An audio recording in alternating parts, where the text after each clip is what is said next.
नमस्कार दोस्तों, एसके ज्ञान चैनल पर आपके सभी का स्वागत है। मैं आज समष्टि अर्थशास्त्र अथवा व्यापक अर्थशास्त्र चैप्टर नंबर 4 राष्ट्रीय की अवधारणा पर आज हम चर्चा करने जा रहे हैं। आइए इसमें समझते हैं। सबसे पहले राष्ट्रीय की अवधारणा क्या है, राष्ट्रीय की परिभाषा क्या है, इसकी प्रस्तावना क्या है, इसके बारे में आज हम चर्चा करेंगे। राष्ट्रीय के उद्देश्य क्या है और राष्ट्रीय आय का अर्थ क्या है, राष्ट्रीय की परिभाषा क्या है, इस पर आज हम चर्चा करेंगे। अगला है इसका सारांश क्या है, इतने पर आज हम चर्चा करने चल रहे हैं। तो आइए, तो राष्ट्रीय की प्रस्तावना क्या है। सबसे पहले हम इसकी प्रस्तावना को देखते हैं। अर्थशास्त्र के अंतर्गत राष्ट्रीय की विचारधारा बहुत अधिक पुरानी है। राष्ट्रीय संबंधी अवधारणा विकास 20वीं शताब्दी के प्रारंभ से माना जाता है। किसी देश के लिए उसकी राष्ट्रीय की जानकारी बहुत महत्वपूर्ण है, क्योंकि राष्ट्रीय के माध्यम से अर्थव्यवस्था के विभिन्न आर्थिक क्षेत्रों में होने वाली प्रगति की माप संभव है, जिसके माध्यम से कोई देश विकास संबंधी नीतियों का निर्माण कर सकता है। किसी देश के लिए राष्ट्रीय उसकी आर्थिक स्थिति का सबसे महत्वपूर्ण सूचक है।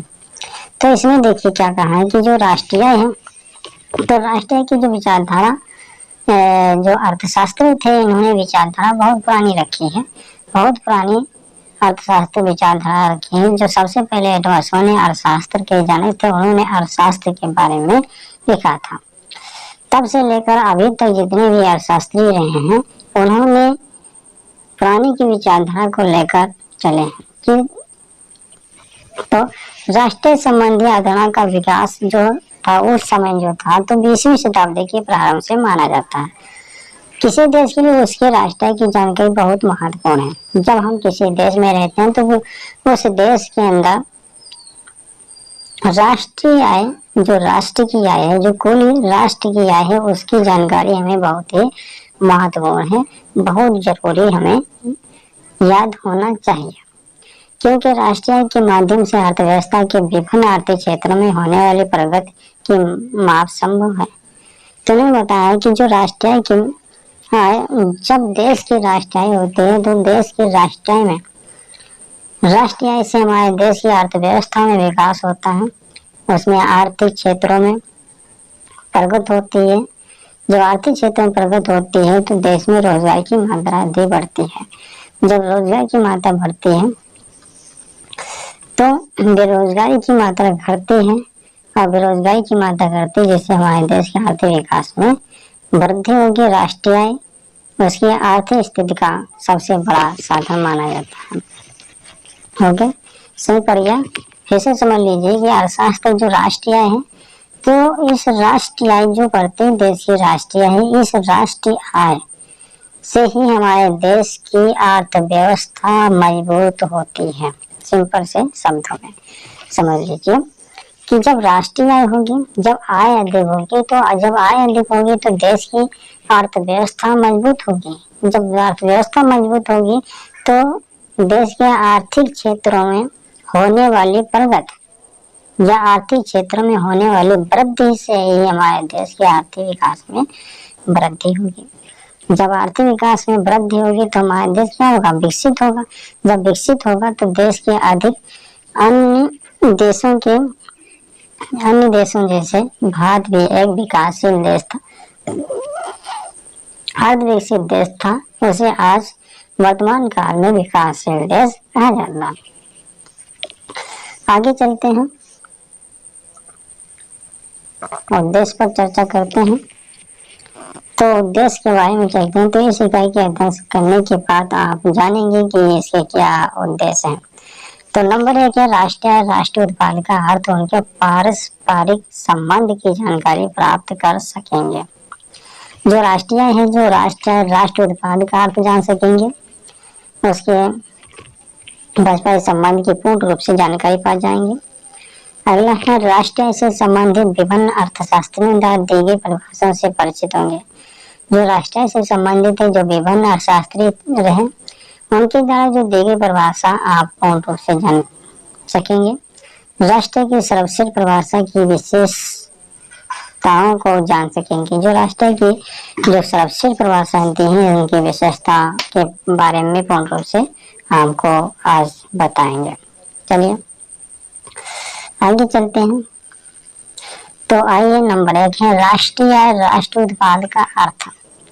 तो राष्ट्रीय राष्ट्र उत्पाद का अर्थ क्या है कि जो सब सिंपल शब्दों में समझ लीजिए कि जब देश की राष्ट्रीय जो देश की राष्ट्र है, जो एक वर्ष के अंदर जितनी भी वस्तुओं सेवाओं को उत्पादन किया जाता है, एक वर्ष के अंदर जितनी भी वस्तुओं सेवाओं को उत्पादन किया जाता है और उस उत्पादन से घिसे पिटे साधनों के लिए संसाधन खरीदने के लिए उस पर किया गया व्यय को निकाल करके जो शेष आय बचती है, उसे ही हम राष्ट्रीय आय कहते हैं।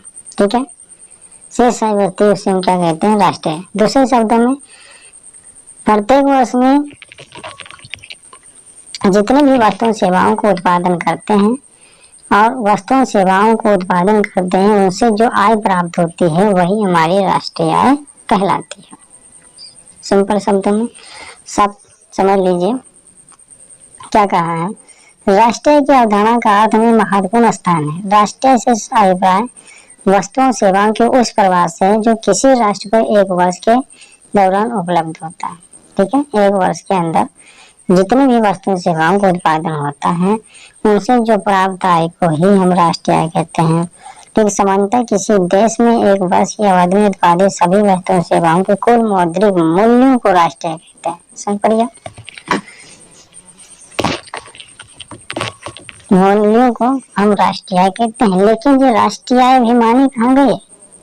अभी तो इस पर और भी आगे चर्चा करना पड़ेगा। तो राष्ट्रीय जब होती है कि जब प्रत्येक वर्ष के अंदर जितने भी वस्तु सेवाओं को उत्पादन करेंगे, तो उत्पादन करने में भी तो भाई लागत लगती है। क्या लगती है? लागत लगेगी, नहीं लगेगी? जब उत्पादन करने में लागत लगती है, तो जब लागत लगेगी तो हम उससे क्या करेंगे? जब आय प्राप्त होगी तो अपनी लागत को निकालेंगे। जब लागत को निकालेंगे तो जो शेष आय बचेगी वही तो हमारी भाई लाभ होगा, वही तो हमारा क्या होगा? लाभ कहलाएगा।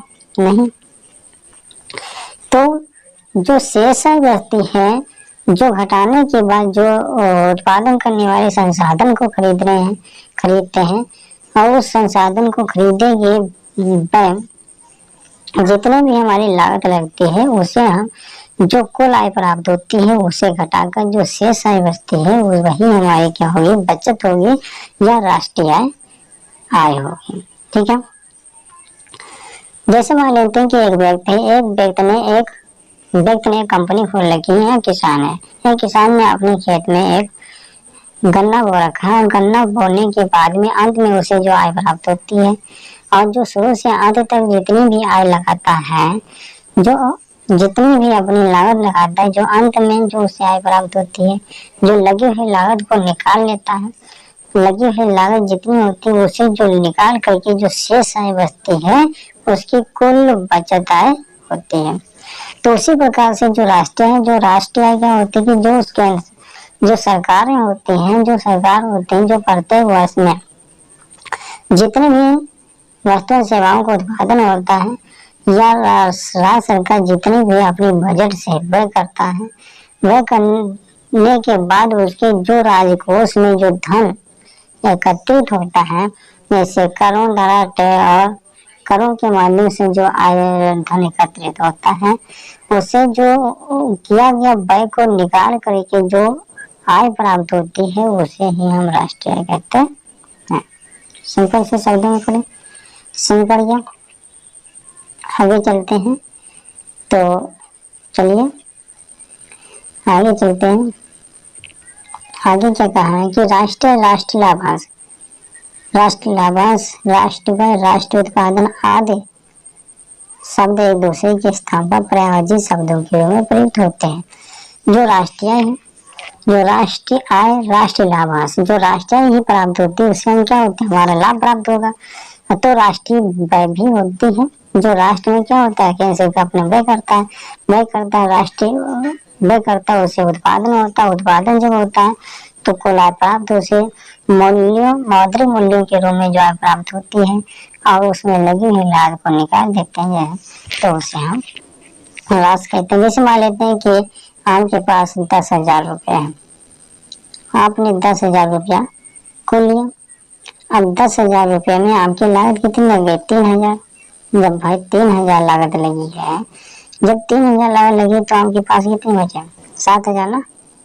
तो 7,000 आपके जी की हुई बचत हुई, समझ पड़ गया, बचत हुआ। तो इस प्रकार से क्या होता है कि बचत कहलाती है, जिससे हमारे लाभ प्राप्त होता है। अगले राष्ट्रीय उत्पाद, राष्ट्र का प्रतिरूप है। अतः जब किसी देश की आर्थिक क्रियाओं के प्रतिफल को एक वर्ष में उत्पादित अंतिम वस्तु सेवाओं की मौद्रिक मूल्य के योग के रूप में प्रकट करते हैं, समझ पड़ गया, योग के रूप में क्या होता है, प्रकट करते हैं। जो प्रत्येक वर्ष के बाद प्रत्येक वर्ष में जितनी भी वस्तु सेवाओं को उत्पादन करते हैं, जो अंतिम वस्तु सेवाओं को उत्पादन करते हैं, उनकी उन वस्तु सेवाओं में मौद्रिक मूल्य, उन वस्तु सेवाओं के मौद्रिक मूल्य के योग के रूप में प्रकट किया जाता है, तो उसे राष्ट्रीय उत्पाद कहा जाता है। क्या कहते हैं, राष्ट्रीय उत्पाद कहते हैं। मौद्रिक मूल्य में प्रकट करते हैं या राष्ट्रीय कहलाते हैं। दूसरे शब्द में जब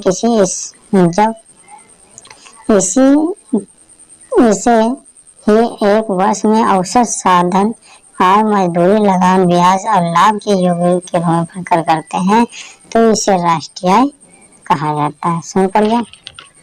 कहा है कि जब किसी वस्तुओं सेवाओं की मौद्रिक मूल्य के योग के रूप में प्रकट करते हैं, जब किसी प्रत्येक वर्ष में जितनी भी वस्तुओं सेवाओं को उत्पादन होता है, उनके बदले में जो मूल्य प्राप्त होती है या मौद्रिक मूल्य प्राप्त होती है, तो हम उसे राष्ट्रीय उत्पाद कहते हैं। दूसरे शब्द में कहा है कि जब प्रत्येक वर्ष में औसत साधन आय, मजदूरी, लगान, ब्याज आदि को जो शेष निकाल करके जो आय प्राप्त हो, जो आय बचती है, उसे हम राष्ट्रीय आय कहते हैं। समझ पड़ गया, समझ में पूर्ण रूप से पड़ा। अगला देखिए, तो राष्ट्रीय आय की परिभाषा क्या है। विभिन्न अर्थशास्त्रियों ने राष्ट्रीय आय की अलग अलग परिभाषा दी है, तथा अध्ययन की सुविधा की दृष्टि से इन्हें हम मुख्यतः 2 वर्गों में विभाजित करते हैं। तो राष्ट्रीय की परिभाषा साफ शब्दों में कहा है कि जो राष्ट्रीय की परिभाषा है, अलग अलग अर्थशास्त्रियों ने अपनी परिभाषा दी है और इन्हें हम मुख्य रूप से 2 भागों में विभाजित करते हैं। समझ पड़ गया। आगे देखते हैं क्या है आगे। तो इसमें 9 प्रतिष्ठित अर्थशास्त्रियों की परिभाषा है, 9 प्रतिष्ठित अर्थशास्त्रियों की परिभाषा। इसके अंदर प्रोफेसर मार्शल पेंगू फिशर की परिभाषा सम्मिलित है। 9 प्रतिष्ठित अर्थशास्त्री में मार्शल पेंगू और फिशर की परिभाषा इन्होंने दिया है। आधुनिक परिभाषा में इसके अंदर प्रोफेसर साइमन कुजनेटस, सैमुएलसन, बाउले और रॉबर्टसन, पाल स्टूडेंट्स की परिभाषा आती है। स्टूडेंट्स की परिभाषा आती है। अगला है 9 प्रतिष्ठित अर्थशास्त्रियों की परिभाषा। 9 प्रतिष्ठित अर्थशास्त्री मार्शल पेंगू फिशर आदि की राष्ट्रीय की अलग अलग परिभाषा इस प्रकार है। अगला देखिए, कहा है मार्शल ने अपनी परिभाषा दी है। मार्शल ने कहा है, प्रोफेसर मार्शल के अनुसार किसी देश का श्रम व पूंजी उस देश के प्राकृतिक साधनों पर कार्य करते हुए प्रति वर्ष भौतिक अभौतिक वस्तुओं एवं सभी प्रकार की सेवाओं का एक विशुद्ध योग उत्पन्न करते हैं। यही किसी देश की वास्तविक विशुद्ध वार्षिक आय का आगम अथवा राष्ट्रीय लाभांश है। मार्शल ने कहा है कि किसी देश का जो श्रम और पूंजी है, उस देश के जो प्राकृतिक साधनों पर कार्य करते हैं, किसी देश की जो श्रम पूंजी उस देश के जो प्राकृतिक साधन है, प्राकृतिक साधनों पर कार्य करते हुए प्रत्येक वर्ष में भौतिक अभौतिक वस्तुओं सेवाओं का एक विशिष्ट वस्तुओं सेवाओं का उत्पादन करने के बाद जो उनके मूल्य या उनका योग उत्पन्न होता है, मूल्यों का योग उत्पन्न होता है, उसे हम या किस राष्ट्रीय आय या वार्षिक आय कहते हैं, जिसे हमारा राष्ट्रीय लाभांश होता है। दूसरे शब्दों में समझ लीजिए, प्रोफेसर मार्शल ने कहा है कि जो प्रत्येक वर्ष में जो श्रम और पूंजी के द्वारा जो वस्तुओं सेवाओं को उत्पादन किया गया है, चाहे वह भौतिक हो या अभौतिक हो, चाहे प्राकृतिक हो, ठीक है, तो उनके मूल्यों, उनके मौद्रिक मूल्यों के द्वारा जो आय प्राप्त होती है उसे ही हमारा लाभ होता है। आय प्राप्त होती है, उसे हमारा किया हुआ लाभ प्राप्त होता है। ये किसने कहा? मार्शल ने कहा। आगे मार्शल ने इसकी विशेषता भी बताई। मार्शल की परिभाषा की निम्नलिखित विशेषताएं हैं। राष्ट्रीय आय की गणना, तो राष्ट्रीय आय गणना साधारणता वार्षिक आधार पर की जाती है। जो राष्ट्रीय की गणना की जाती है वह साधारणतः वार्षिक आधार पर की जाती है। कुल उत्पादन में से मशीनों की टूटी फूटी, जो नई मशीनों को खरीदते हैं, या टूटी फूटी मशीनों या घिसावट को टूटी फूटी मशीनें ही कहते हैं, घटा देनी चाहिए।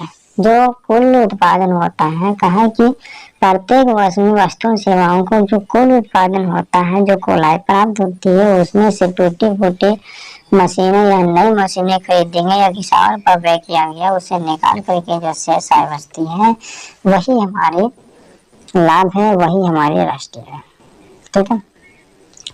इसमें विदेशी विनियोग से प्राप्त विशुद्ध आय जोड़ देनी चाहिए। इसमें कहा है कि जब भाई अपने देश में विदेश के लोग कार्य करते हैं, तो जो भारत में जितना भी वस्तु सेवा उत्पादन होता है, उनकी जो सेवाओं के बदले में जो आय उन्हें प्राप्त होती है, तो भारत की आय विदेशों में जाती, तो विदेश जो भारत का व्यक्ति है जो विदेशों में भी तो भाई काम करता है, तो विदेश का पैसा भारत में जो लाता है, तो अपने देश की सेवाओं के बदले में घटाकर और विदेशी आय को जोड़ लिया जाता है।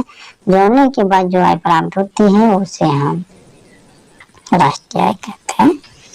सही पढ़िए, कहा है दूसरे शब्दों में समझ लीजिए कि जब कुल प्रत्येक वर्ष में जितनी वस्तु सेवाओं का उत्पादन होता है, उसमें अपने देश सेवाओं के बदले अपने देश की आय को घटाकर और विदेशी आय को जोड़ लेने पर और जो शेष आय प्राप्त होती है उसे हम राष्ट्रीय आय और राष्ट्रीय लाभांश कहते हैं। सिंपल में समझ लिया। चौथा है इसमें उन सेवाओं को सम्मिलित नहीं करना चाहिए जो व्यक्ति अपने तथा अपने परिवार के सदस्यों के लिए, मित्रों के लिए निःशुल्क करता है। मार्शल ने कहा कि उन व्यक्तियों को शामिल नहीं करना चाहिए जो व्यक्ति अपने परिवार के लिए या मित्रों के लिए या घर में कार्य करता है, जो निःशुल्क करता है। क्या सक्षम है? शुद्ध राष्ट्रीय। तो शुद्ध राष्ट्रीय क्या है कि जो प्रत्येक वर्ष में जितनी वस्तु सेवाओं का उत्पादन होता है, उत्पादन होने के बाद जो घिसावट पर किया गया व्यय को निकाल करके जो शेष आय प्राप्त होती है उसे हम शुद्ध आय कहते हैं। अगला देखिए मार्शल की परिभाषा आलोचना। एकदम मार्शल की परिभाषा एकदम व्यापक है, फिर भी इसमें कुछ व्यवहारिक कठिनाई है जो निम्न प्रकार है। सही अनुमान की कठिनाइयाँ। तो सही अनुमान की कठिनाइयाँ किसी वर्ष में उत्पादित उपभोग वस्तुओं सेवाओं तथा उनकी असंख्य किस्मों की मात्रा का ठीक ठाक अनुमान लगाना अत्यंत कठिन है। ठीक है, अत्यंत कठिन है। तो प्रोफेसर मार्शल ने कहा कि जो किसी वर्ष में उत्पादित उपभोग वस्तुओं सेवाओं उनकी असंख्य हैं, जो उत्पादन करते हैं जो उपभोग करते हैं उनकी असंख्य है, उनकी कोई सीमा ही नहीं है, तो उन्हें ठीक ठाक से अनुमान लगाना अत्यंत कठिन है। तो उनको हम अनुमान कैसे लगा सकते हैं? दूसरा,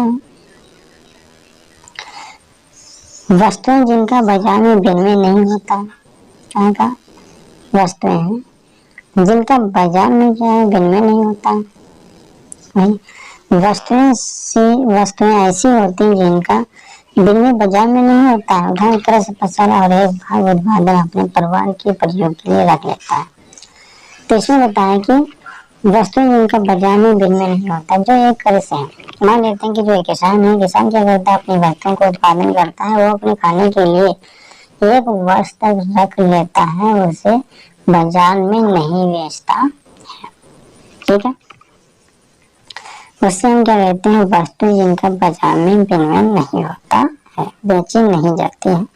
ऐसी वस्तुओं को मौद्रिक मूल्य ज्ञात नहीं किया जा सकता है, राष्ट्र की सही करना संभव नहीं है, ठीक है। अगला तीसरा है, तीसरा इन्होंने कहा कि दोहरी गणना कब है। मार्शल की परिभाषा के अनुसार राष्ट्र की गणना करने पर दोहरी गणना की संभावना रहती है। इसलिए कहा मार्शल ने कहा दोहरी गणना की संभावना रहती है। उदाहरण है कृषि उत्पादन गेहूं के मूल्य को भी शामिल किया जा सकता है। जो कृषि उत्पादन करता है उसके बदले में जो गेहूं के बदले में जो मूल्य प्राप्त होता है उसे शामिल करना चाहिए किसमें, गणना में। औद्योगिक उत्पादन में उससे गेहूं के आटे से बने उत्पादन मूल्य को भी शामिल किया जा सकता है। अगला है पिंगो की परिभाषा। पिंगो के अनुसार किसी समुदाय के राष्ट्रीय वस्तुगत आय का वह भाग है जिसमें विदेशों से प्राप्त आय सम्मिलित होती है, जिसको मुद्रा द्वारा मापा जा सकता है, ठीक है। पिंगो ने अपनी परिभाषा में बताया कि जो किसी समुदाय की राष्ट्र है, समुदाय में किसी सदस्य अपने देश के सदस्य विदेशों में कार्य करते हैं, उसके बदले में जो आय प्राप्त होती है, सेवाओं के बदले में जो आय प्राप्त होती है, वस्तुएं आय प्राप्त होते हैं, और जो आय प्राप्त होती है उसमें से विदेशों से जो प्राप्त आय होती है उसे जोड़ लेते हैं, जोड़ने के बाद जिसको मुद्रा द्वारा मापा जा सकता है, राष्ट्रीय। तो इसमें बताएं कि जो राष्ट्रीय है तो राष्ट्रीय मौद्रिक आय प्लस विदेशों में विनियोग से आय। क्या कहा है कि राष्ट्रीय जब मौद्रिक आय है जो मुद्रा का प्लस विदेशों के विनियोग से आए हैं, जो विदेशों में अपनी वस्तु सेवाओं को बेचने जाते हैं, उसके बदले में जो आय प्राप्त होती है उसे हम विनियोग आय कहते हैं। तो मौद्रिक आय अपने देश की मुद्रा और विदेशों से आय प्राप्त होती है, दोनों को जोड़ दिया जाता है। जोड़ने के बाद जो शेष आय प्राप्त होती है उसे हम राष्ट्रीय कहते हैं या मुद्रा कहते हैं, ठीक है। ओके, आज इतना ही। अब अगले वीडियो में आप सभी लोगों को मैं आगे राष्ट्रीय आय के बारे में बताऊंगा। धन्यवाद सभी लोग।